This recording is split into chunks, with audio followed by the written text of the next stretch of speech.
This is Dave, and I'm here with Ethan, and together we are Dave and Ethan's 2000-inch Weird Al podcast, episode 67-inch. On this week's episode, the great John Bermuda Schwartz returns to the podcast in part one of his interview, all about his brand new book, Black and White and Weird All Over.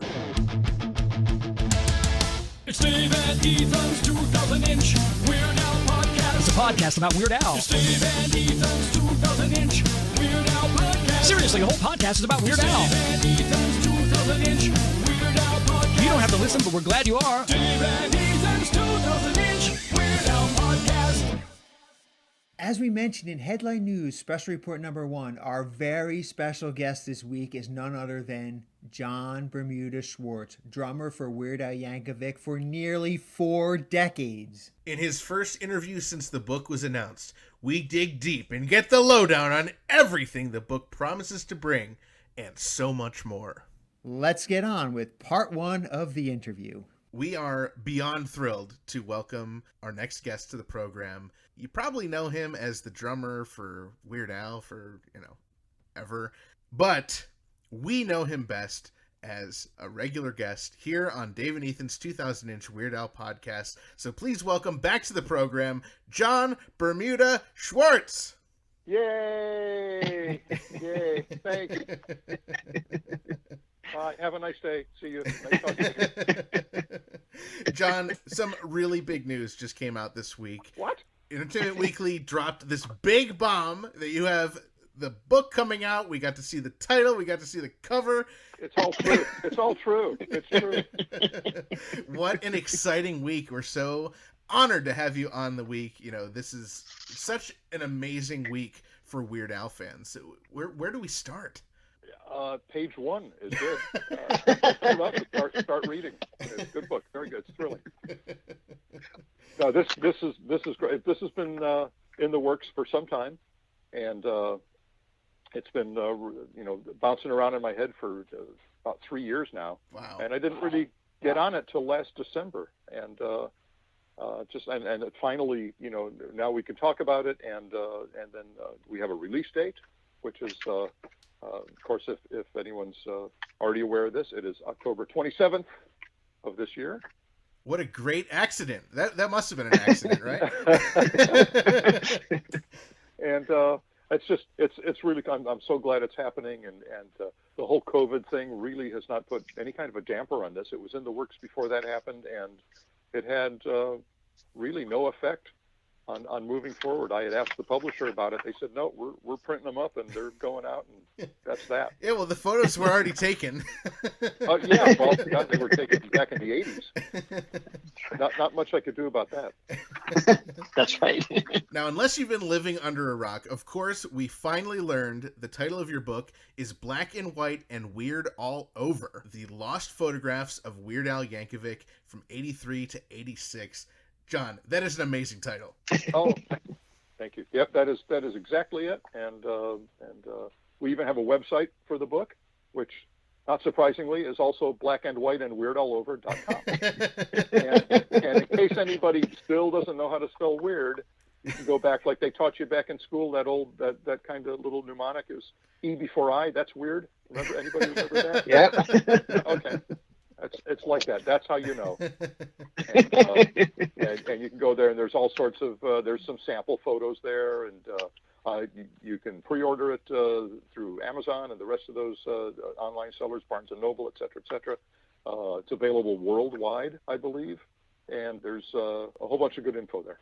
Oh, it's so exciting. Yeah, that's amazing. The book is available worldwide. From my understanding, we're not just talking about a single book here. We're talking about 2 books that you have coming out. There is a special edition version of this, which has a different cover, and it's got a dozen 9x12 frameable photos, or suitable for framing if you prefer. And the book is signed by me. Not personalized. I signed them ahead of time. And it also comes with a certificate of authenticity, a numbered certificate. There will be 250 copies available for sale. That's awesome. Wow. I would love to hear about the cover photo. I guess let's start with what do we call it? The original? The regular version. Yeah, the photo on that is from one of the chapters in the book, a bunch of black and white photos I shot on the set of I Love Rocky Road video. And it's a photo of Al literally outstanding in his field. He's standing on the airstrip, and he's just kind of, back in the day, he would just, I mean, I always had a camera with me, and he would just pose, or I would say, let me take some pictures, and then he would just strike some poses, and I would just click away, and then, in the case of these, he never ever saw them again. I mean, right. These were never printed, so he had no idea. Neither did I. So the picture on the regular edition cover is him in the Joan Jett outfit, basically standing there, just kind of very regally, just kind of looking off into the distance, and it's a nice photo. It's just a nice, cool photo that nobody's ever seen. I mean, there's I probably had a color version of that photo, not that photo, but something similar, but none of these have actually ever been seen before. None of them had ever been printed before. So that's the regular edition. Now, the special edition has another photo that was taken on the set of the Ricky video. Again, everyone's seen color photos from the Ricky video and a couple of black and white photos. Yeah. But I don't think they've ever seen this one.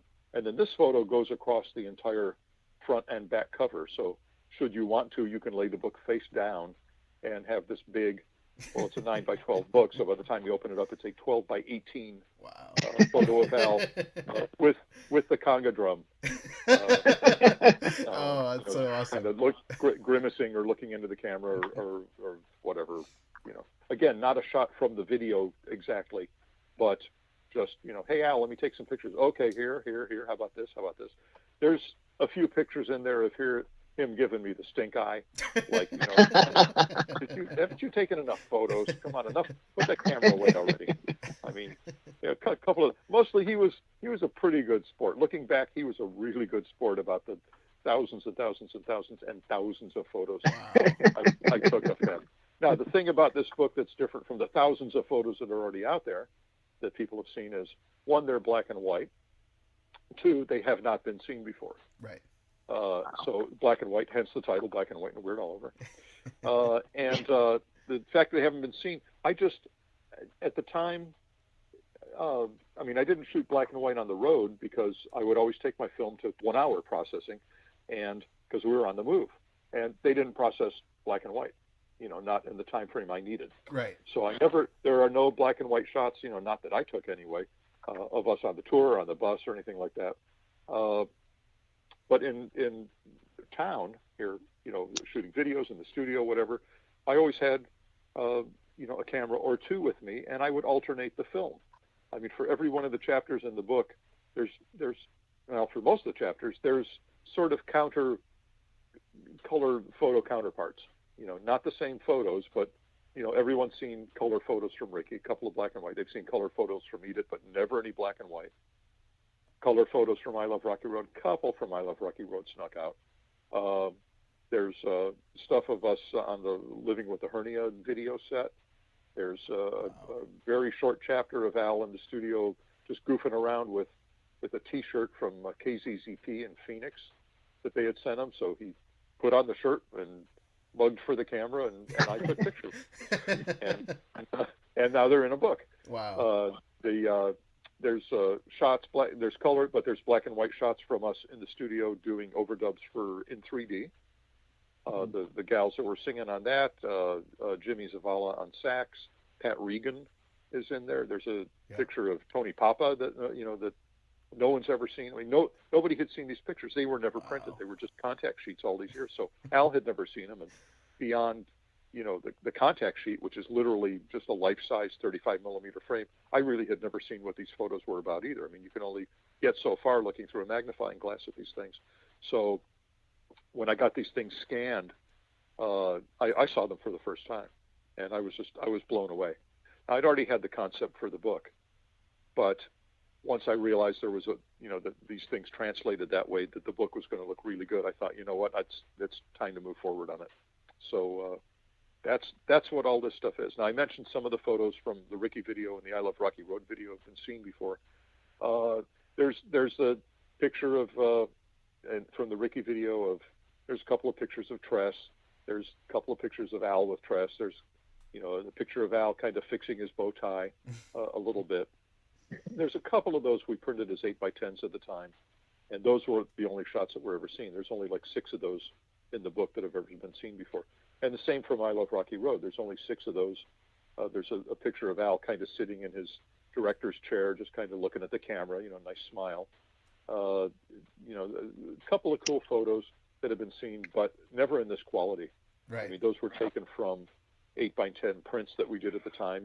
There was really no correction that we could do. So these are from the source. They are cleaned up. They are beautiful. So anything that's been seen has never been seen this good before. But 98% of these have not been seen before at all. So that's the beauty of this book, and I'm very proud of it. It's very, very cool. And Al was behind it. I mean, he was the very first person I asked back in July of 2017. I thought about this when I was thinking about, I better start thinking about getting my negatives scanned and preserving them. Might come in handy someday. So that's at the time that I was sort of going through my files. I thought, these have never been seen at all. They've never been printed, nothing. Here they are just sitting there. And that's when I thought about, hey, this would be really cool. And I explained to Al, I said, I've got all these black and white photos that nobody's ever seen. Would you mind if I pursue publishing them? I mean, I didn't know what I was going to do, but I just thought, maybe I'll put them out there. And he says, yeah, go for it. And I thought, great. So then I sat for 2 more years. And the subject came up again when we saw a friend of ours from Sony Music. We saw him at the Forest Hills show in New York City in 2019. Was this Mike Duquette? In fact, it was Mike Duquette. And Mike and I worked closely on the book for the box set, for example. So yeah. he was one of the guys that came out and went through all of my photos and all of my archives for the book. I wish I had been here at the time. That would have been nice if he was. No. Of course, it was him and John Jackson, also from the label, came out, and the 3 of us sat down and went through tens of thousands of photos. Wow. I gave them a hard drive with, 80,000 photos on it. Oh, wow. Of stuff. I scanned stuff. I took pictures of T-shirts. We went through all of the paper goods and letters and itineraries and just all of the stickers, all of the stuff, product, just whatever. And we spent, I think, a couple of weekends doing that. And now Mike is a big fan, so I know that was very cool for him. But Mike's been great. And we were talking after the show in New York City, and he was talking about some things he's thinking about, another possible Al thing. And I was saying, I'm working, I was lying. I'm working on this thing. I've got this idea for a book of a bunch of old Al photos. He says, oh, that's nice. So, and that was kind of the end of that. A couple of months later, and again, I wasn't really sitting around thinking about this too much. It was just sort of, on the back burner.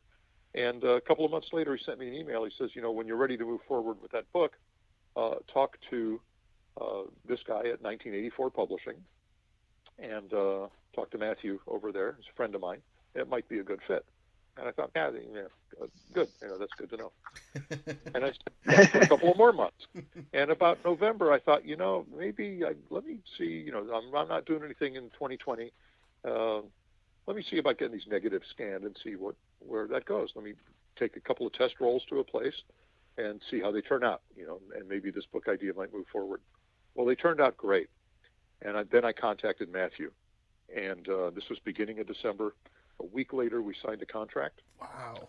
And began putting everything together. I scanned the rest of the applicable photos for these 6 chapters, touched everything up, pulled out a whole ton of photos, ran them by Al, just to make sure there wasn't anything in there that he would find objectionable, because honestly, there were a couple of photos that I thought were a little edgy, maybe, possibly, or that he might have considered a little embarrassing. And absolutely, he was perfectly fine with every one of them. He approved every single photo. Wow. And I wrote some text. There are 6 chapters. I wrote a little bit of text explaining, as much trivia as I could cook up for these things, or sort of explaining what you would see. And so there's not very much text. There's not. Once you get past the first page of each chapter, it's nothing but photos. No captions, no dates, no nothing. Wow. I sort of explain everything up front. I got 2, 3, 4 little paragraphs on each chapter. And some of the photos are I mean, they look great. They really did a nice job on them. And they said, some of these, and as much as possible, they tried to preserve the original 35 millimeter aspect, which is a 3:2 aspect on that, which you don't get with an 8x10. So even those that were seen as an 8x10 are still being seen, more complete now as well. So they said, we want to do some of these across both pages. And I thought, well, that's going to be a big picture. What about the gutter of the book? I don't want the photo just diving down into the seam of the book.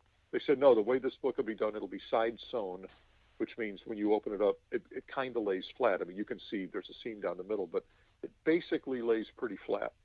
You could open it up, with that picture up, and you'd have this 12 by 18 picture of Al or whoever it is.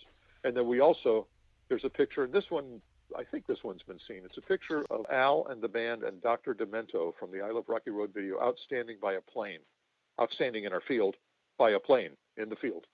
And one, it's the only picture of all of us together where you can actually see all of us. Wow. Plus it's got Demento in there, and he's got a couple of photos in the book as well. And we put that across 2 pages. We made that a 2-page photo. And I thought, you know what, that's going to be a really good photo if someone corners the 4 or 5 or 6 of us or whatever with that book. That's going to be the page that we sign, because that's the only page where we all appear. Wow. So that's something cool for whoever buys, the book. If they want to drag it to a show or whatever, they can find us. That's the page. I'll let all the guys know. This is the page to sign. I have a feeling a lot of people are going to be dragging this book to shows. And I should add that I took all of the photos in this book. This is why, it's my book, with a couple of exceptions. There are a couple of, half a dozen photos or something, and they're like the one I described has got me in the picture. Right. I could not possibly have taken a photo unless I had a tripod and ran really fast.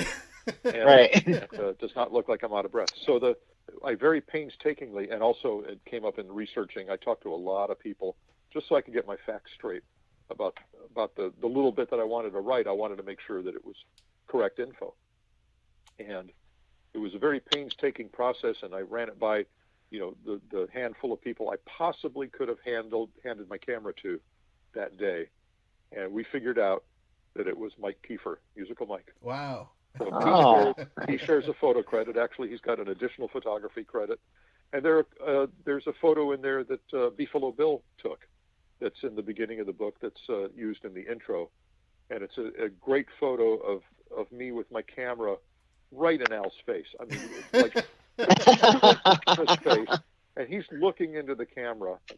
And it was taken at... it's not actually. It is from that era. It's from 1985, so it does fit the timeline, and it's a picture that Bill took of that. And then I've got, of course, you couldn't put that in there without having the picture that I was taking. So you go to the next page, and it's the forward. Al wrote the forward for the book, and it's the picture that I took, and it's just stupid close-up of Al's face, looking into almost that stink-eyed photo again, except not. Almost kind of, how dare you? Get back off. But both great photos. So those are the first things you see when you open up the book, is me taking this ridiculous picture and then the picture that I took, and then we get into it. So Beefalo Bill also gets a photo credit for that. And apart from those, and those may actually be the best photos in the book. But apart from those, apart from the ones I didn't take, I took all of the other photos, and that was actually part of, sort of alluded to that in the original title I had for the book. The Black and White and Weird All Over, Lost Photographs of Weird Al Yankovic 1983 to 86, which is a mouthful, was not the original title. I actually had my own title, which I cooked up back in 2017 when I told Al what the title, I thought the title should, and it was, again, all black and white photos, right? It don't matter if they're black and white. Unseen photos from the camera of John Bermuda Schwartz. Now, unseen photos from the camera of accounts for the fact that there were going to be some pictures in there that I didn't take, but they were taken with my camera and I owned the negatives. but credit where credit is due. So I'm all about credit where credit. So when it came down to it, I went to great pains to make sure, that I got the credit right. I mean, obviously I did not take those pictures, and I didn't want to just put, photographs by, with the exception of this, that, and those. Right. It'd be a really long title. We'll call those courtesy of. That's Right. not how we roll. So, anyway, so that was my original concept for the title, and the publisher said, well, first off, you don't have Weird Al's name anywhere in there. Why don't we put Al's name on there, and if someone's searching around the internet for Weird Al, maybe the book will come up. Maybe they'll buy a book. I thought, that's brilliant. That's why you're the publisher and I'm the drummer. I would not have thought of that. And to be fair, if I'd gone with the self-publishing route, I'll bet they wouldn't have said anything either. They would have just printed up the books as I had given them the info and all the stuff, and they would have been fine to print them up and sell them to me. And that would have been, they're not into marketing books to the end user. They're into selling them to the person who wants to market them to the end user. So, right. which is fine. I'm not begrudging them, but that's one of the things they would not have bothered to tell me. And then the other, the it don't matter if they're black and white. He thought, that's maybe a little old at this point, And he came up with some other suggestions, and I thought about them. Well, I already had another title in my back pocket, and this title was given to me by Mark Jonathan Davis, who is, among other things, Richard Cheese and his band Lounge Against the Machine. But he was at KZZP radio in Phoenix, and he also worked at K-Rock here in L.A. He sang backup on Harvey the Wonder Hamster. Oh. He's not credited, but he's thanked on that album. So he's an old friend of both of ours. And I was talking to him about the chapter in the book that has Al in these KZZP shirts, and Al couldn't remember, why he had the shirt, and what the deal was. Did we take pictures and then send them to KZZP? Was this a promo for them? What was? And I talked to Mark about it, and said, and I sent him, a copy of one of the pictures. I said, what's up with these photos? And he says, I don't know. He's wearing our shirt. I don't know. So we and it's true when I say in the chapter, in the description, that they sent Al some shirts, and so Al was basically saying thanks. We took some pictures and sent him some pictures. Well, in talking to Mark, he gave me, and I told him what the title I thought was going to be, and I don't remember if he said, nah, that stinks. But he said, well, if you want, here, you can have this. How about black and white and weird all over? And I thought, that's pretty good. I might, that's not bad to just kind of have in my back pocket. So when it came time to replace my original title, I pulled that out, and publisher liked it. And in hindsight, a much better title. The subtitle with Weird Al's name, the brilliant idea. They can search for Weird Al. They can search for black and white. They can search for Yankovic. They can search for photographs. All of this stuff adds up to Al coming up in a search, which is a good thing. I mean, it's not all about money, but I do want to sell some books. Well, and you want the people who are fans of Al to be able to see the book. Well, I want them to be able to find it. Yeah. I mean, not everybody, and I don't want to burst your bubble, but there's a fan out there somewhere that's not listening to this podcast. What? And shame on them, but I'll take their money too.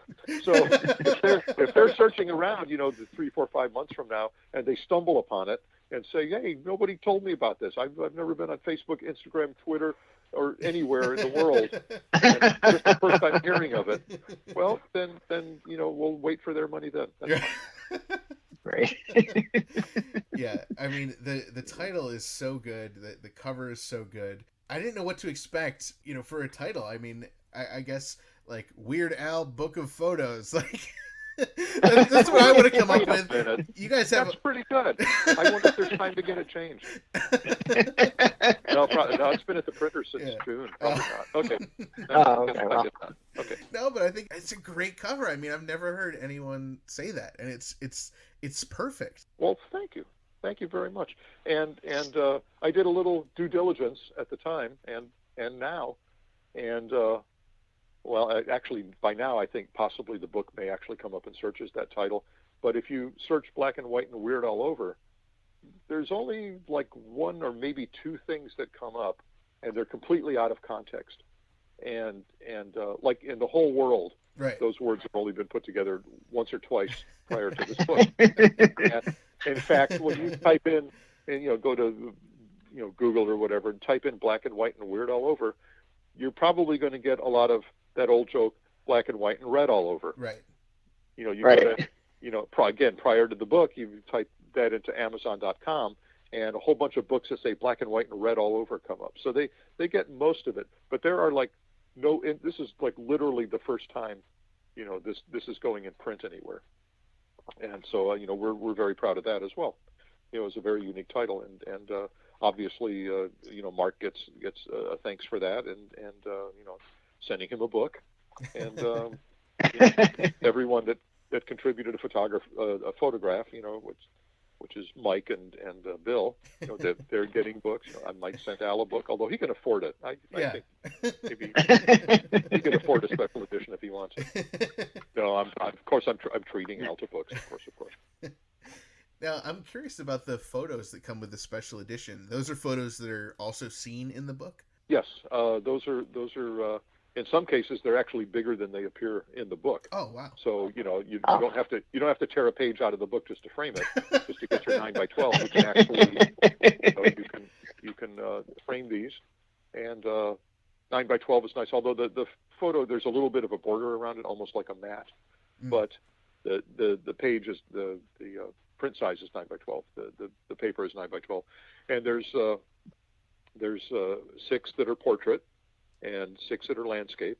So should you want to mix them up a little bit, we wanted to have a nice even number of each, and we pulled obviously the best photos in the book. I mean, the worst photos weren't chosen for the book. I mean, there's certainly some photos that deservedly do not appear in the book, and thankfully do not appear in the book. I don't know even why I sent them, but they're the ones that were chosen for the book and the ones that were chosen for, and of course, the publisher was great. Everything's been run by me. I mean, I have really complete control over this, complete artistic control. I mean, they make some really good suggestions, and 9 times out of 10, I will go with what they say because it's the right thing, what they suggested, or let's do this photo, let's not do this photo. Like there was one photo I really, really wanted to be one of those 9x12 prints, and it was Al sitting in the chair. This is one of the photos that has been seen. In fact, it's in the authorized Al book, and it's one of the photos that's been seen before, and it's him sitting in like sort of a folding director's chair kind of a thing, just nice smile looking into the camera, but it's a little bit, maybe when I snap it, he was moving a little. There's a tiniest bit of motion blur, just a little bit. Maybe I moved the camera a little. I mean, almost. I thought the quality of the photo, overshadowed any technical issues with it. And I thought, that'd be that'd make a nice frameable photo. And they said, it's not quite 100%. It's really not quite. It's a little, it's not going to look as good as we really want it to look. So they're critical, and that's good, because I don't want any fans to see that and say, God, they made this frameable photo and it sucks. I mean, it doesn't suck. It's blurry. I feel like I'm drunk again. Maybe I was drunk when I took it. That's possible. Hey. No, I was on the video. I don't drink. I only drink after we're finished shooting videos. Videos, remember those? Wow. No, so for example, that was one where they. If I'd really, really wanted that, if I insisted on it, they certainly would have done it. But they made a very smart point. I mean, they made it very artistically. They want to make sure everyone is very happy with everything that they get. With the special edition. Well, with both books, of course, but the special edition has these extras, and they want to be sure.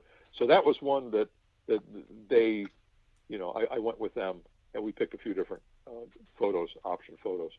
Obviously at this point I know what those photos are, and they look great. They've done a really, really good job on them. There's this box set comes like in a box, an actual like there's a lid, kind of a sleeve that fits over cool. a top half and a bottom half, let's say. Wow. Top half is black, bottom half is white. There's an accordion bellow sort of a thing is in dark print on the insides of the box. I mean, it's really nice. They really just have done they didn't just, sort of whip this out. They've really done a great, thoughtful job on this. I should probably mention the prices on these books, just so nobody is taken aback too much.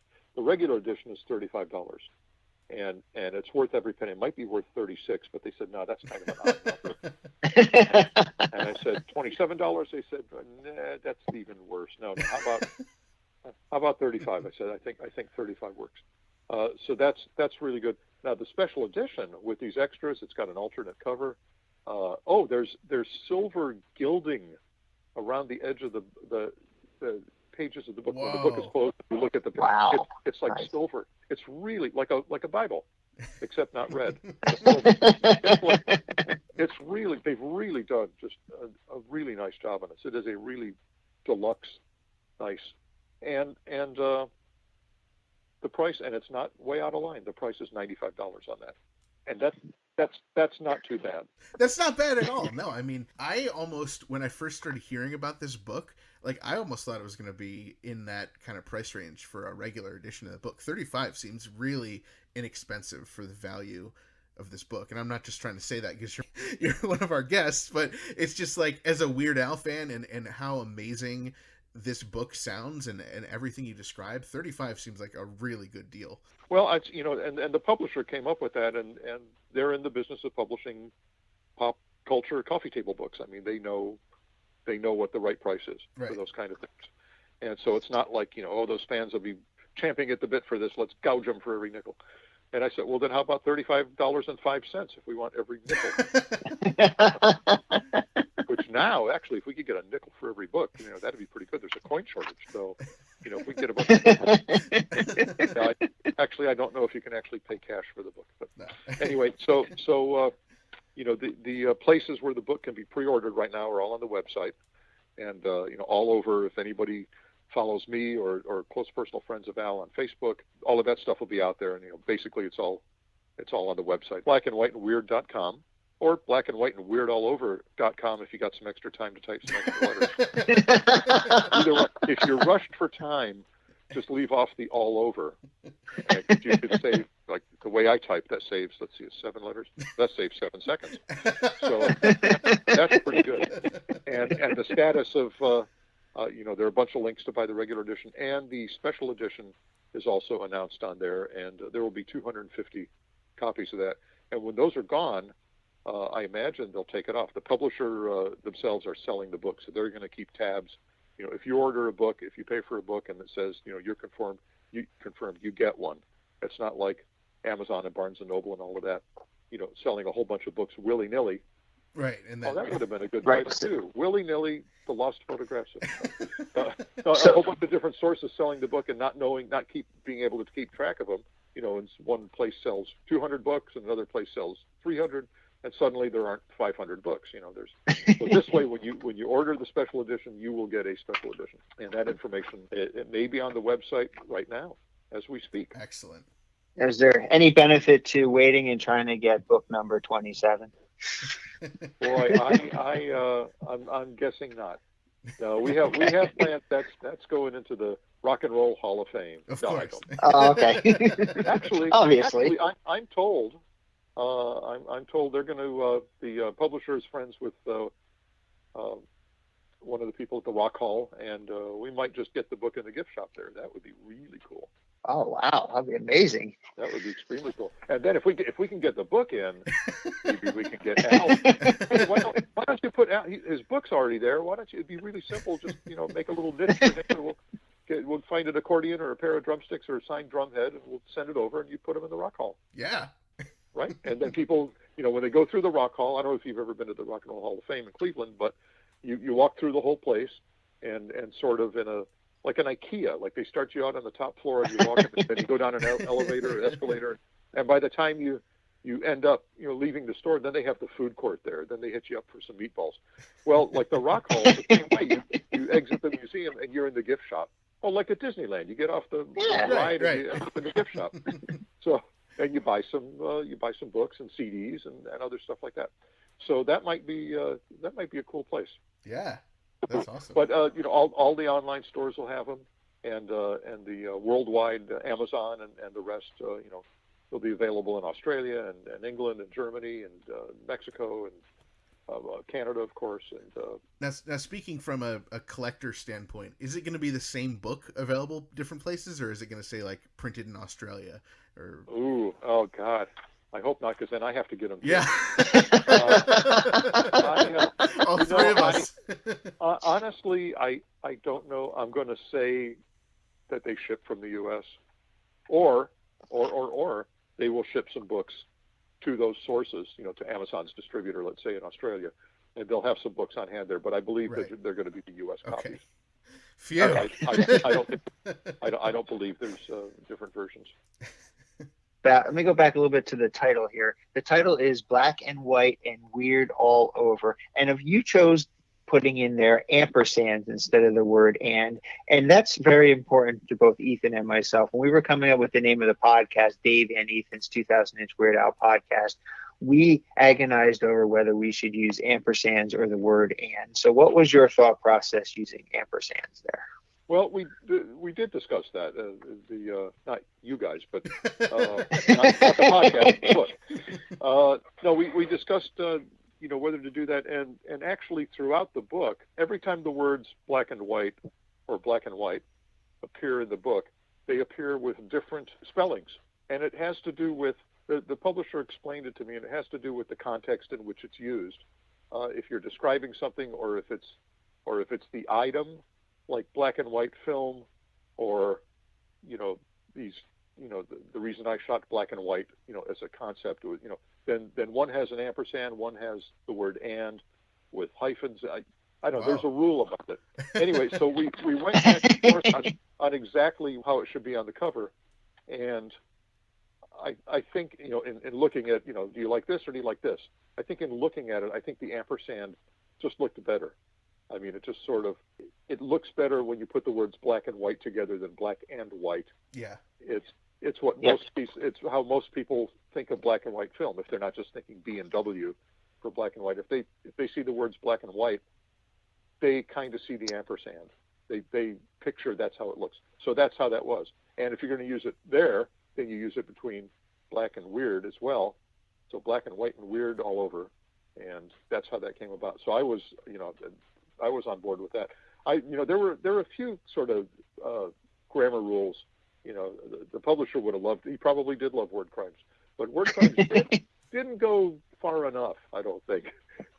There's a lot of stuff in there, and I ran this by a couple of people, and there were some corrections made that rules that I really hadn't been followed. Like there's rules about where to put the period outside of parentheses that end a sentence. I can never keep that straight.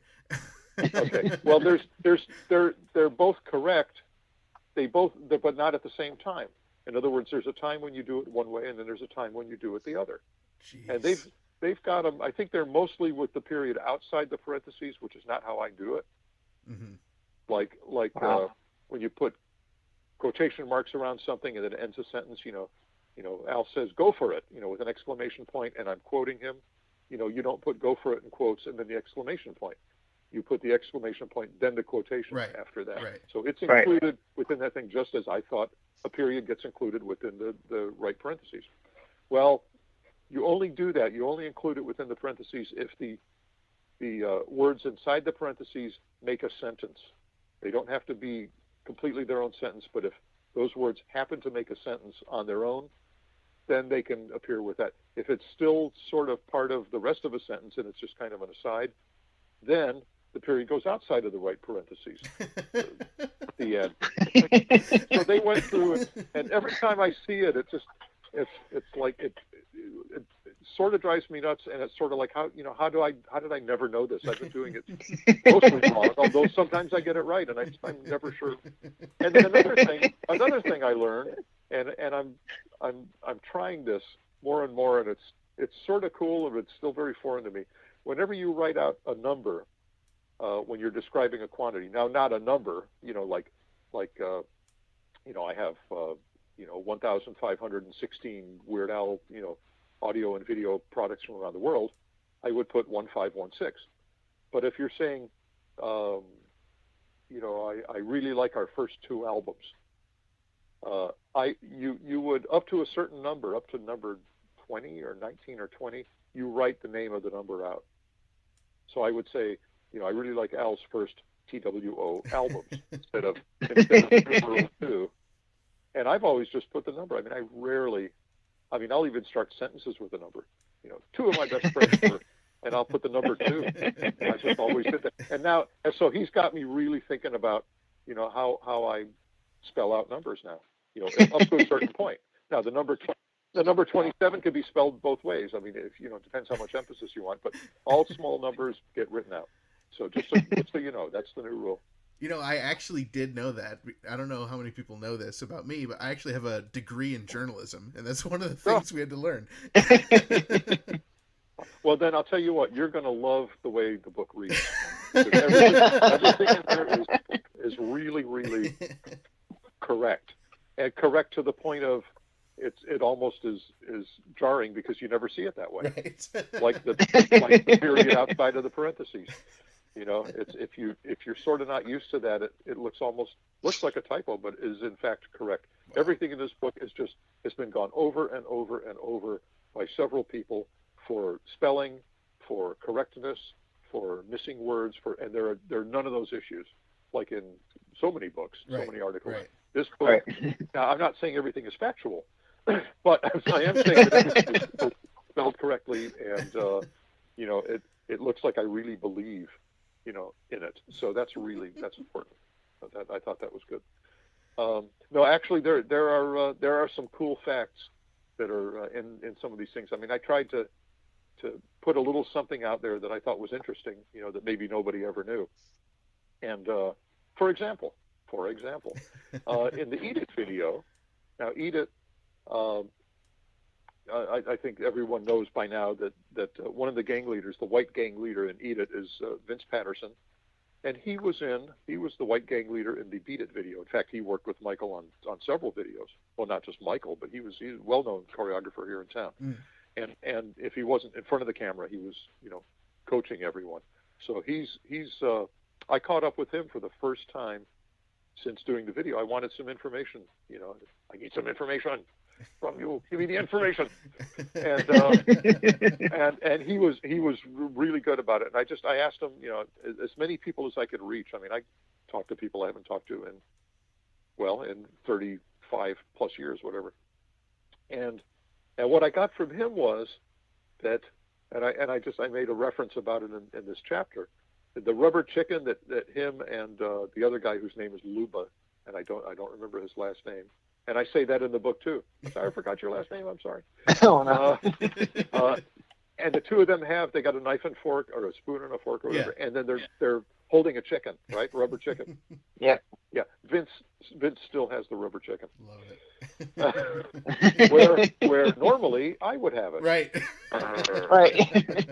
Now I suppose I could go get a rubber chicken and say it was the chicken, but Vince actually still has the chicken. So I quote him. I think I quoted him on that. I still have the rubber chicken. So that's something very cool. And that's something I didn't know. I had no idea. I mean, I usually end up with some of the props and stuff. Even at that time, I still have my soda jerk hat from the I Love Rocky Road video, for example. Oh, cool. So that's.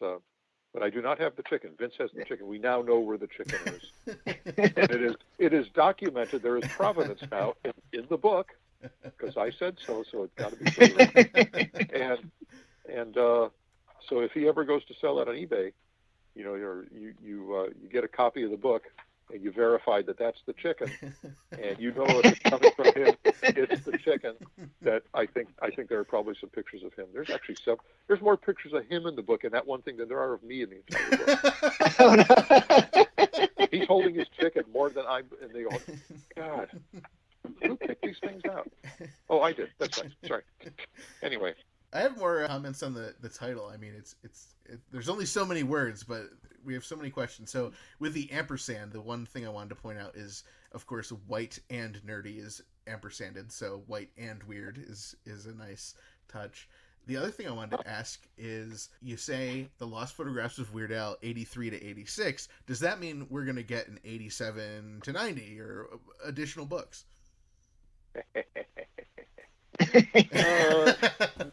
No. That's actually, and I explained this in the book too. Those were the only black and white photos I ever shot of Al. Oh. And I mean, I used to shoot black. I bought this camera back in 1974, and I ran into that guy earlier this year, and I was telling him about the book. I said, "Wait a minute, you sold me that camera. God damn it! Now I got to put you in the book."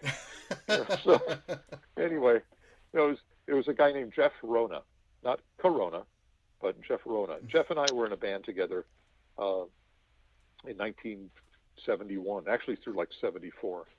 I worked on a couple of things. Actually, he was on the Pico and Sepulveda that I sent to Dr. Demento. He was on I think he was on the Ballad of Woodsy Owl that I also sent to Dr. Demento. Anyway, Jeff went on to be quite the composer in Hollywood, and he also was one of the people on the committee at the Roland, like the Keyboard Electronics Corporation. He was one of the people that invented MIDI. Wow. That we all still use, almost 40 years later, back in the early 80s. Good. Very, very well known in the industry. Anyway, he was in this band. He sold me his camera. I made a dark room in my house, my parents' house, where I was living then, and I developed black and white film. So that's how I learned to shoot black and white. I had an enlarger. I had bought film like in 100-foot spools, so I could roll my own cartridges. Wow. And but that's how I first got the photography bug.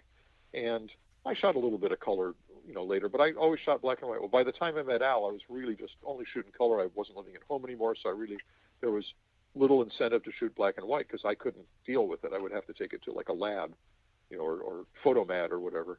Yeah. And there just really wasn't the incentive to do that. Color was cool, and get it back in an hour, and it was great. Life was good. So when it came time for the first video, Ricky, in April of 1983, I thought, this would be cool, and I think I was carrying two cameras because I have a bunch of color shots, like sort of comparable color shots, and I'm sure I wasn't alternating rolls of film. I think I was carrying two cameras at that point. And I shot that because I thought, the black and white is kind of it's got a vibe, and it would be really cool. So I sort of returned to black and white. I did that on and off a little bit. And then the last one I shot in black and white was the Living with a Hernia video in, off the top of my head, October of '86. And then that was it. And I never ever shot black and white again. Wow. I would shoot something on my iPhone and convert it, right? But I never Right. deliberately put black and white film in a camera again. So it literally represents the only black and white photos that would be seen. Interestingly, I could probably put out a color version of this book where you would see photos that are very similar to these. Not quite these photos, but almost, Right. except in color. And I'd buy it. I don't know if that would be a more expensive book or not. I'm told that this book was actually printed in color, and that the photos are actually, like RGB photos, but they're just printed in color, not grayscale. So there's a little bit of a, it's kind of undetectable, but I mean, if you saw it next to a grayscale version of these photos, you would see the difference. And it's just, there's a little bit of richness, I think, that comes from that. So that it was possible that we could have put a color photo in there somewhere, anywhere, and we decided not to. There's a recent photo that I took that goes with, sort of explains who I am at the end of the book, and it's a picture that I took, and we converted it to black and white so that it would fit the vibe of the book. So everything about the book, the website, everything, black and white. It really drives it home in case you don't see that title, on every single page of the site, or, everywhere you go, it'll be, you'll look at it and go, there's a concept, there's a thread going through. Oh, everything's black and white. Wow. All over, black and white. Nothing but, it's black and white all over. It's weird. Wow. Black and white and weird. We got you coming and going. I'm telling you, we've not missed a trick. This black and white and weird concept, Anyway, I digressed. Sorry. Amazing.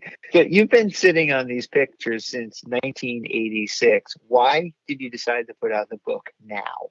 Boy, well, I guess I always knew they were there, but I took a real look at them again when I decided a couple of years ago that I should start looking into converting all my negatives to digital, and what the best way to do that. And because I had just finished converting all of my audio tapes, and it was a 25-year project of converting cassettes and reels. And I'm not saying it took 25 years. I'm saying I started it 25 years ago and then did nothing for 24 of them. Came back in that year and knocked out. There were about 300 tapes left, and knocked them out in about 3 months. Really, I mean, it went pretty quick once I got on it.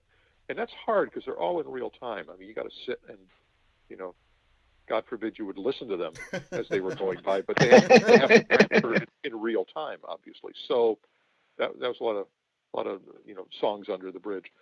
But about that time, I thought, next, I guess I better get on my negatives. I have hundreds of rolls of negatives that they're not deteriorating or anything, but might be cool to have those as digital files, because so when I need one, I don't have to scan them.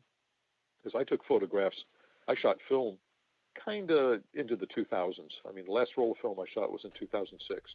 Wow. But I was already digital by the late 90s, and was shooting less and less film, or fewer and fewer rolls of film, whichever you prefer. And don't want any word crimes. And that's another one. I'm using fewer where I probably should be saying less, but I just don't even know anymore. As they say, fewer is more, right? Right. So once I decided to do that and realized, hey, these are, I'll have digital versions of everything. So that might be the time to do something with these photos. And that's when I asked Al. And actually, the next thing I did is I went on the Woway forum, when that was the place to be. It's still kind of a cool place. And I went on there and I asked, hey, are you guys interested in if I published a book of these black and white photos that you've never seen? And everyone said, yeah, it's fine, whatever. You got nothing better to do, like maybe go on the road or something. Right. And anyway, but what made me decide to do that, it was the fact that if they were going to be digital, they would be easily manipulated, easily sent to somebody to, I wouldn't have to scan them. And, because it would take forever to do that. This is a place that has nothing to do but sit around and do that stuff. And still, that idea sat for a little while, but that was the beginning of it, was knowing that if those were going to be digital, I could do something with them. And once I was told that once I mentioned it to Mike Duquette, that sort of replanted the seed, literally 2 years later after I first thought of it. And then when he sent me the email and said, I got a guy if you're moving forward. And I thought, maybe I should. And it took a couple of more months, and I got that film done, and it looked great. I thought, it's going to work, and it's time to do it. It's time to talk to somebody, and it's amazing that the first place you look, it actually works out, and it worked out really, really well. I mean, Matthew Tonacki is the publisher, and the head of 1984 Publishing. And they and what's funny is I had actually encountered him before. I sent him he had gotten some words from Al on a book he was doing about a dozen years ago called "Put the Needle on the Record," something 80s singles from the 80s. One hit one, I don't know, something like that. And it had a page in there on "I Love Rocky Road" single. So I sent him, because I'm apparently one of only 3 people in the world that has one, I sent him a scan of the cover of the Rocky Road sleeve. I don't know why that's so rare, but I've honestly only ever seen one. I know Al's got one somewhere, but he needed that. So anyway, so he and I had crossed paths before, which he reminded me about. I thought, oh, that's really cool. It's sort of come back around full circle. Yeah. And now we're doing a book, with a bunch of my photos in it. How very, very cool. So he's been great. The whole process has been really, really easy. And despite all the COVID stuff this year, actually that's been, I don't want to say it's been okay, but it's allowed me to be really dedicated to, even though I was done with 90% of what I was doing back in January, there's a lot of follow-up stuff. Okay, well, we got all the photos, we got all your text. Okay, now we got to sort of go over these. Now we got to figure, you want this photo next to this one? What are we going to do for the box set? Do you want to go into more detail about this thing? You mentioned it briefly in your text. Do you want to talk about that, when maybe it doesn't apply or stuff like that. So I had already written chapters based on a lot of photos. And when I saw the final photos that they had picked, and they pared it down somewhat, there were no longer photos in there that I had referred to. And it took me a couple of read-throughs, and I thought, I'm mentioning this photo, and people are going to go through the book looking for this photo, because I made a specific reference to it. Like, for example, and this is a color photo that is out there somewhere, and there's one in black and white now coming out in the book, but there's a color photo from the I Love Rocky Road video, and there's like 15 or 16 or 18 accordion players all lined up, like out in a field, out standing in their field. Actually, they're sitting in their field. But all these accordion players. And I knew there was that photo, but I never knew what was going on until I had these negatives scanned, and I got to see them for the first time. And I thought they were supposed to be in the video. They were shot in the video. They were filmed. They were, taped. And I know because there's pictures of them with us, and there's the cameras set up in the back aiming at them. I know that they were shot in the video. Wow. Obviously, they did not appear in the video. Right. But, and why was not so important. I mean, the fact is that their scene was shot and was cut, and I could prove it because there's a camera in one of those shots. Well, that shot wasn't chosen for the book, but I was still referring to it. So I had to go back and change, so people weren't looking, thinking camera, he's lying again about I'll bet Vince doesn't even have that chicken. Right. So I had to go back through and make sure, and son of a gun, there was no picture. And the pictures that they were in, and there's a couple of them, they are not, you can't see the camera in those pictures. And I thank or blame Musical Mike, because he would have taken those pictures. but and as it turns out, he was friends with the lady that sort of headed up all the accordion. She had an accordion. She was a teacher, but she also played with the band, the group Hot Food to Go, who had some stuff on the Dr. Demento show. So that's how Musical Mike was connected. And I think it was through him that he was able to get her to round up a bunch of students and come down, and they were going to be in this shot, and they all had soda jerk hats on, on them, and they're standing there while we're playing in the corner of the malt and ice cream shop. But the pictures in the book, you don't see a camera. You don't know what's going on. So I had to rephrase that. So, there was time to go back and really sort of pour over everything and make sure I had it all absolutely 100%. I really wanted everything to be right for the fans and for the people maybe that read the book. That were, hey, I was in the video. Hey, I'm pictured. I'm gonna buy a book because I'm pictured in there. And hey, he wrote this thing. He didn't get it right. Well, that would have been great to have talked to them before I wrote that stuff down, but I was unable to find out that stuff. I found out a lot of stuff after everything had been committed to, and sent off to the printer. I mean, if I was to rewrite some of those things now, I would change a couple of words here and there, but that's not to say that there's anything incorrect in the book. Everything that's written is correct. I just now know a little bit. I know a little bit more about the backstory on some of these things, and I know a little bit more about why all those accordion players were there. And I'm not going to tell you. No, they were just, no, honestly, they were going to be in some scenes, like just a whole bunch of accordion players in there, playing in front of Al playing the accordion. And they shot some scenes, and they just apparently didn't, they just didn't pop. They just weren't that exciting. It wasn't, whoever had the vision for that, for what it was going to be, it didn't quite work out. And that's why, they don't appear anywhere except in these photos.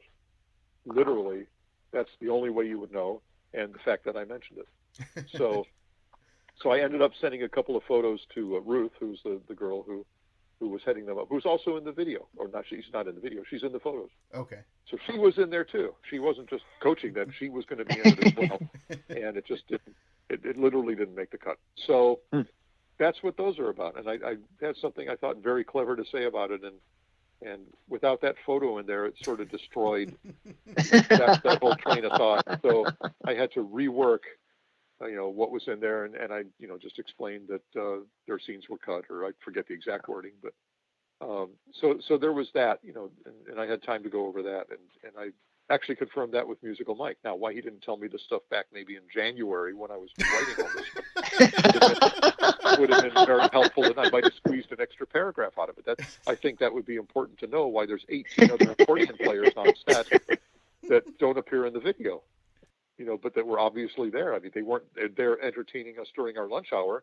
And I know that because we were not eating lunch while they were playing. We were also in the shot. So anyway, well, now everyone knows sort of why, but nobody really knows until now that there were all these people there. And now you'll know why you don't see them. And you kind of almost have to buy the book to see them. Right. I guess if you move it back and forth, you can pretend that they were in the video. You can sing "I Love Rocky Road" to yourself. That'd be pretty funny. I mean, speaking of, in connection with the book, there are going to be these little video teasers that are coming out. Yeah, I wanted to ask you about that. The one for Ricky, the teaser video for Ricky is up somewhere. It's probably actually, I think it's Entertainment Weekly would have it on their site, and I think I think we probably have put it up on Facebook. It would be up on the Black and White and Weird All Over.com site. Again, if you don't have 7 extra seconds, it's blackandwhiteandweird.com. Weird is right, E before I, right? That's weird. Okay. So this video has got the teaser has got some shots from using photos in the book. Of course, there's not any live video shots. Not that we couldn't, but the photos are what it's all about. So it's got some of those in there, and there's some really nice work done on how the video is put together. Now, I put together a video which is, by all accounts, atrocious, and it's there's like no movement, there's nothing. It's really, I did narration, I put together a soundtrack for it, and it's really rudimentary, and I didn't put it together to be used. I put it together really so that they could just get a concept of, here's a sort of a thought for the video. And it's not terrible, but it's horrible. So they put together they started putting together these videos, and now all of a sudden there's movement, there's things go to reverse negative, they zoom in, they zoom out, they cut to the music. Oh, there's music. Yes, please tell us. Yeah, I was going to ask you. And as people, a lot of your listeners will have heard by now, there's, now you can't have a teaser video for Ricky without having some Ricky music in it. That's what I thought anyway. So it starts off and you're hearing Ricky, and then you hear Tress is going, wait. And the tape stops. And she and Al start chatting about the part that she's singing. And, as I'm sure most of the fans know, I usually had a cassette rolling in the studio for everything that came through the speakers also went on my cassette. Wow. That I took home at the end of the night and filed away, and like 3 years ago had transferred. So all of this stuff has been preserved. You would not hear this anywhere else except on the teaser, or if you come over to my house and you hear the whole file. So it's her and Al talking about the phrasing, let me be in your show. And he says, no, let me be. And she goes, let me be in your show. He says, yeah, that's right. And then she says something very funny after that. Let me be in your show, as opposed to, and then something else. So, so anyway, funny stuff, hilarious stuff, and all packed into a thrilling 27 seconds, of course. Yes, I like that you made it 27 seconds. Yeah, once they showed me the first video, it was like 30 seconds. I said, it would not be that big of a stretch to get this down to 27 seconds. Would it? They said, no. What do you got? I said, I'm going to edit the sound. I'm going to make it, I'll make you a 27-second track, and you put it to that. And I did, and they did, and that's what you're seeing out there. Wow. Now, as long as we did that one in 27 seconds, it's like, well, now we can't, the fans are going to lose their minds if we don't also do the others in 27 seconds. Wow. So now we're stuck. Now there's a theme. There's going to be a running thread with all of these. The first one teases, the Ricky chapter. Mm-hmm. The second one, I Love Rocky Road. Now we've got audio for that. Now for that, I used the the demo song, and that appeared on Basement Tapes way back. So, I think a bunch of fans have heard it, but maybe not everyone. Or maybe that somehow got by, unless an Al fan got that thing, most other casual fans would not have, Right. They wouldn't remember it. Now everyone's going to go back, and everyone's got the disc. They're going to go back and listen to it, right? Well, it's got a 27-second snippet of that, and it's so that really, I guess, sort of that's released, but it's pretty obscure. I mean, it's not really. You have to literally have to have, or you have to have old tapes of the Demento show when that got played a few times, Right. to have really ever heard that before. So, and then I explained. I have a little piece where I wrote with these teasers. There's a little text blurb that I wrote that I talk about the audio on these things. And so for I Love Rocky Road, I talk about how that was the demo that was sent to Jake Hooker, who was one of the original writers on I Love Rock and Roll. Joan Jett did not write that song. The group Arrow, members of the group Arrow wrote that, and Jake was a member of the band and co-wrote the song. So we got that to him. So that was the demo that basically got things rolling to get permission to record that, to do a proper recording of it. But there was no record deal yet. There was not even any studio time yet. And what Jake did after hearing that was said, yeah, you can do that. And, I think we can work up some studio time. And of course, you got to let, I've got a client, you got to let him produce it. Rick Derringer is a client of mine. He should, we'll have him produce it. We'll get you some studio time. You can go in, cut all these things, and then, got an album to shop a deal. And, if you get a deal, you could send me $1 million. But until then, you could. Anyway, I don't think he ever got his million. No. But, I'm sure he got his million from elsewhere. Right. But Wow. so that's the demo that basically spawned Al's record deal. Wow. So I explained, that was the long explanation. The short explanation is in a sentence or two that accompanies these clips. The next clip, and I'm not sure if it's Eat It but the next chapter is us in the studio doing overdubs, and it's not the band because we already finished our work, and I've got color photos of us in the studio as the band from the day before these were shot. I came back to do the overdubs and brought my black and white camera. Put black and white film in and shot black and white. So we got Jimmy Zavala is on sax in there. Rick Derringer's pictured in there. We got Tony Papa pictured in the chapter. Anyway, so the music for that, because one of the songs we were doing actually sax on, is That Boy Could Dance. Now the audio that's used for the video, and again it's a 27-second snippet of the song. Now That Boy Could Dance on the record on In 3D fades out. Well, obviously we didn't record it that way in the studio. We record it, and it's like, okay, we've gone long enough. We'll stop. It will have faded out. It will go an extra, honestly, probably an extra 30, 40 seconds. Wow. But it's just the out chorus, right? So we're playing along, and so the version on there is it's the very first version, and Al's maybe his very first vocal on it. It's not even the final vocal. There's no sax, no keyboards, no nothing. It's drums, bass, guitar, and Al doing a rough vocal.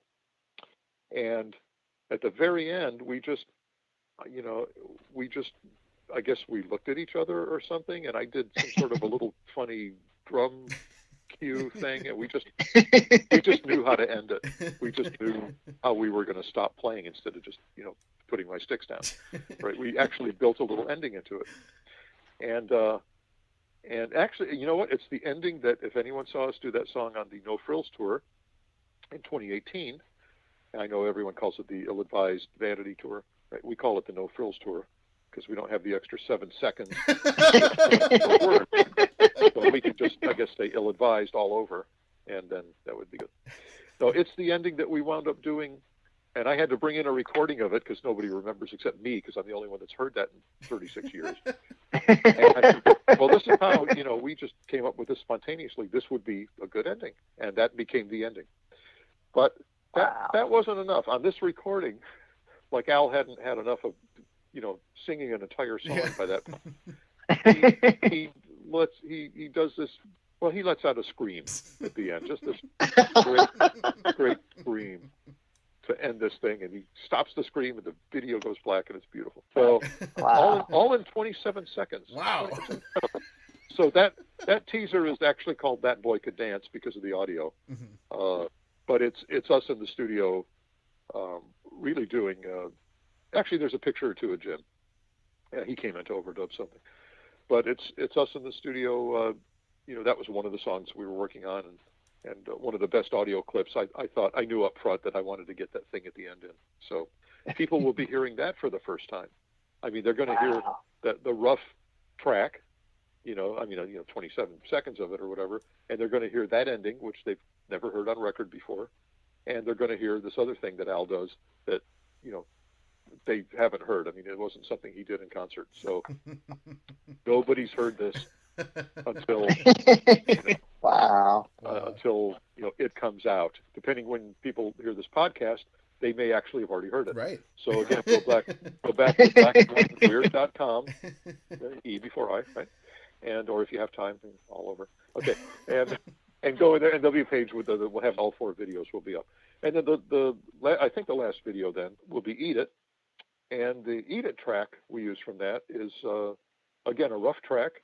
It's literally just bass guitar and drums, and actually there's a drum machine that runs under that, as it did in Michael's song. There's a Roland TR 909 is the drum machine of the day. It was brand new. It had just come out. Actually, it had just come out the year that like in '82, I think, that Michael recorded "Beat It." So it was state of the art, and for us, by the time we used it, in late '83 or whatever to cut "Eat It," it was still pretty state of the art. So that's on there, drums, bass, guitar, and then Al singing the chorus, very, very rough, and so people haven't heard sort of the stripped down track or this rough vocal from Al. So that's just a cool rough, it's not an outtake. It's just something that nobody's ever heard. Not like that. When they hear it, there's keyboards on it, and there's other guitars on it, and there's pretty vocals, and background vocals. Not for this, not in these 27 seconds anyway. You want to hear that stuff? You want to hear that? Go buy or go download a copy of in 3D. Right. Or better yet, go buy the box set, and that way you get 14 other albums with it.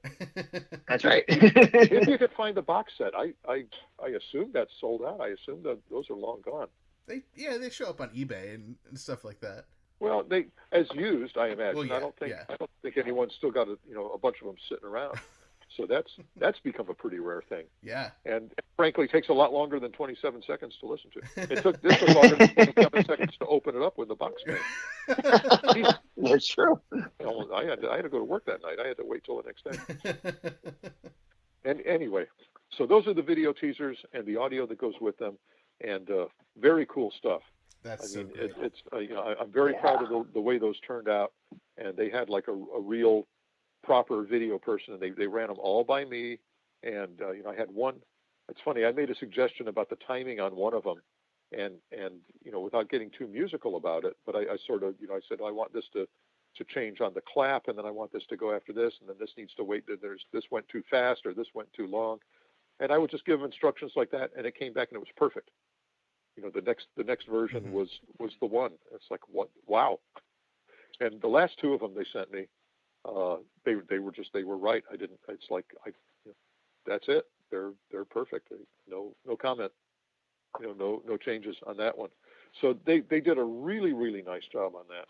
And the whole project, really the whole book, the layout of the book was and Matthew's got Shane and Desiree Lewis did the layouts on the book, and they're, I don't want to say kids, they're youngish, and they're fans of Al, and so when they were putting this stuff together, they really did it with an eye towards what would look good for the fans. They really knew, the fans are going to like this if we put it across both pages. They're really going to want to see a big picture of this. Or a bigger, they're the ones that decided what was what. And I had literally one change, and that was, and I sort of thought about this ahead of time, that one picture of the Rocky Road video with Al and the band and Dr. Demento outstanding in their field. I thought, what, that was originally a smaller photo. It was on part of one page, and I thought, you know what, that would make, as long as they're doing photos across both pages, that would be great to see that. One, to see it bigger. Mm-hmm. Two, that's a great photo. That's where we're going to sign them. That's where people are going to want them signed. So I think that was the lone suggestion I made, in the layouts and stuff. And once I saw the layouts, I also saw some photo things that had escaped me the first time. We were talking about, what I did during this COVID downtime. Well, I had a chance to really sort of pour over everything. There was a photo that had, and it was right there, and it was probably legitimate in the photo, but there was just something coming down off the top of the frame. And I didn't know what it was. It wasn't, a hair or anything. It was maybe it was a branch. But whatever it was, it was a legitimate part of the photo, but it didn't look like it belonged there. So I, cut it out and then sent them an updated file for that photo. I said, let's replace that. I don't know what that is, but I don't like it, and it doesn't. It's not. It looks like it might have been a mistake, even though it wasn't. Right. I erased that and erased all doubt at the same time. There were one or two or three of those things that got redone during that time. After we had a chance to see it all put together, you get a different view of it than just sending in a Word file with here's what I want for chapter 1, and this is my intro, and here's Al's foreword. By the way, the foreword is worth the price of the book alone. Actually, the foreword's worth about $27. It's worth the upgrade. Matthew, the publisher, said that may be the all-time best foreword I've ever read. Wow, that was so great. We had to stop the interview right there because we're running out of time for this episode. But wow, what an amazing part 1 of the interview with John Bermuda Schwartz. And I'm so excited that everybody gets to hear part 2 next week. But if you can't wait until next week, you can head on over to our Patreon, patreon.com/2000inch, and you can hear the full interview right now. My mind is exploding. I know. I cannot wait until October 27th till I get my hands on this book. Yes. What a pretty stinking majestic interview, Dave. I cannot get over how much Bermuda shared with us for the first time ever. Yeah, that is so awesome that we are the first place that Bermuda shared a lot of this awesome, amazing, pretty stinking majestic information. I'm so freaking excited for that alternate cover version, that limited 250. Yes. Oh, I'm definitely picking up one of those. Oh, definitely, me too. Definitely. I just can't contain my excitement for this book.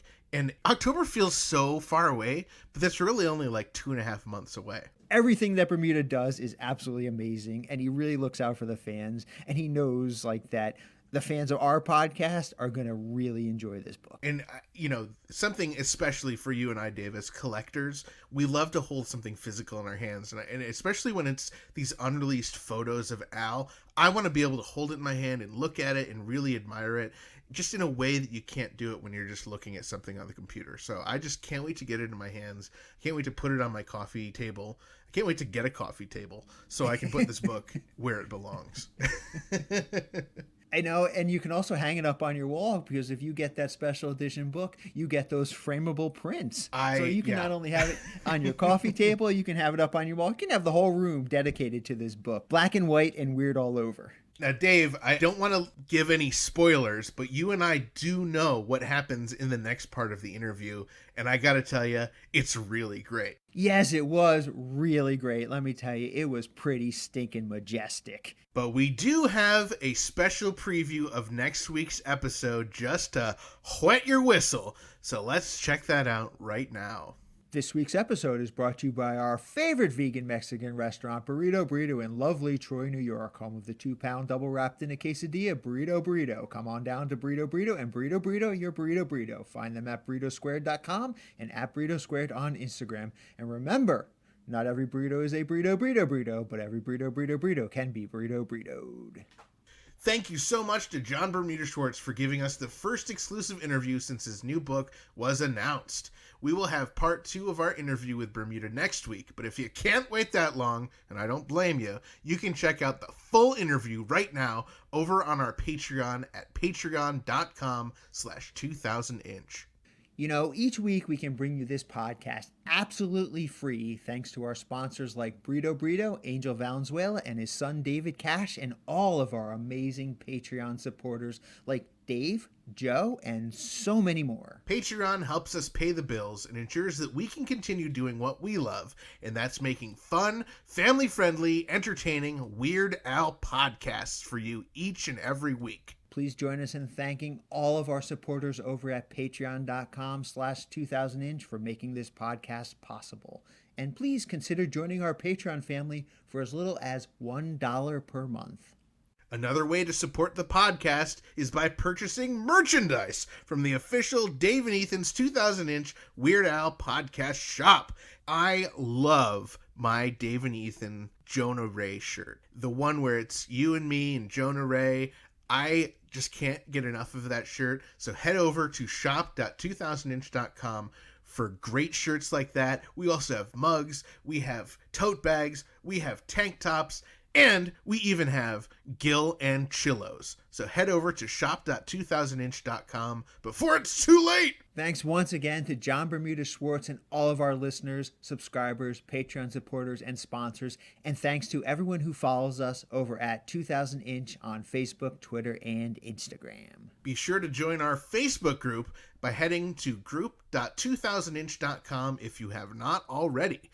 Do your part and tag fun Weird Al or podcast-related posts on social media using hashtag 2000inch and hashtag Gill and Chill. Let us know once you've pre-ordered the book. We cannot wait for everyone to join in that fun. Find us online at weirdalpodcast.com or 2000inch.com. Just like Bermuda's book, we have two ways you can get to our podcast. Make sure to share our posts, tell your friends about the podcast, and we love it when you leave us voice messages on our 27-hour-a-day podcast hotline, 347 Spatula.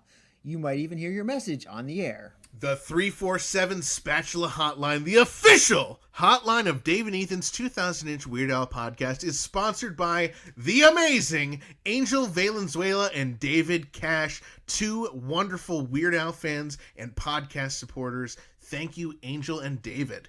Call 347 Spatula and leave them a message along with us. You already know where to find us, but do yourselves a favor and head on over to Apple Podcasts, Stitcher, Pandora, or the podcast app of your choice and hit that subscribe button. This way you do not miss a single episode. New episodes drop every Wednesday, but bonus content like headline news, special reports can drop at any time. Next week, we continue the interview with Bermuda regarding his upcoming Black and White and Weird All Over book. Be sure to pre-order your book as soon as possible at blackandwhiteandweird.com. Our Patreon subscribers will have the opportunity to hear the full interview this week. So head on over to patreon.com/2000inch and sign up if you have not already. Thank you again to John Bermuda Schwartz. What a pretty stinking majestic interview regarding the upcoming Black and White and Weird All Over book. Comes out October 27th, but you need to go pre-order it right now. blackandwhiteandweird.com. Get those special edition books as soon as they're available because they will not last long. And make sure you spell weird correctly. That's WEIRD.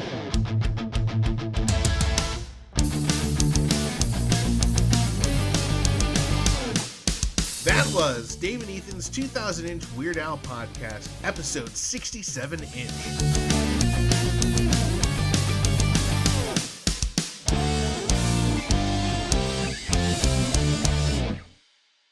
E before I, that's weird.